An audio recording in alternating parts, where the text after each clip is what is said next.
Salam değerli izleyicilerim. Bugün ben size Zavdat Savalan yolunun kenarında, arasının arkasında böyle bir güzel, muhteşem bir ev təqdim edeceğim.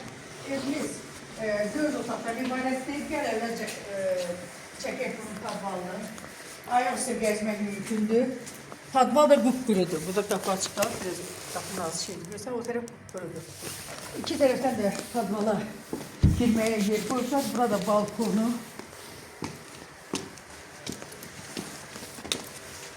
Balkondan mətbəxə keçid var.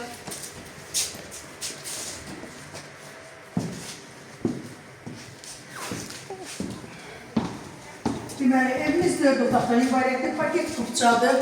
Kombisi var. Mətbəx. Mətbəxdən çıxış balkona. Bura detski, bir uşaq otağı. Bura zal. Zalı maşallah geniş zalı var.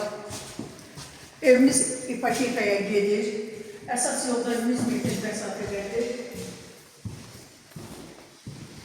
Geniş yaşıdır.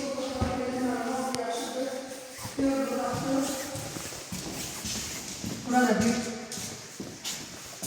otaq hamslanıyor. Sonra 3-cü yataq otağı. Evimizin qiyməti 120 min manatdır. Ev sahibi evin qiymətində endirim edəcək.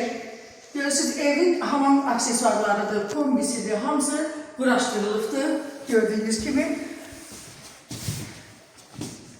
120 min manat ev yəsi endirim edəcək.